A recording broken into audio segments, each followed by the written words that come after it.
જિલ્લામાં વધુ એક તાલિબાની સજા આપતો વિડીયો થયો વાયરલ વિડીયોમાં બે યુવકોને ટકલું કરતા હોય તેવું જોવા મળી રહ્યું છે. સરહદીય પથકમાં મળવા આવતા સ્થાનિક લોકોએ માથામાં કર્યું ટકલું.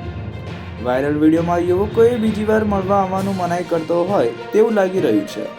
જોકે વાયરલ વિડીયો લઈને અમે પુષ્ટિ નથી કરતા.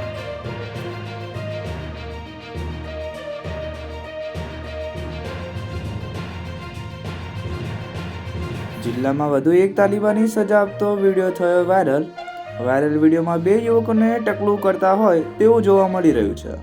સરહદીય પથકમાં મળવા આવતા સ્થાનિક લોકોએ માથામાં કર્યું ટકલું. વાયરલ વિડીયોમાં યુવકોએ બીજી વાર મળવા આવવાનું મનાઈ કરતો હોય તેવું લાગી રહ્યું છે. જોકે વાયરલ વિડીયો લઈને અમે પુષ્ટિ નથી કરતા.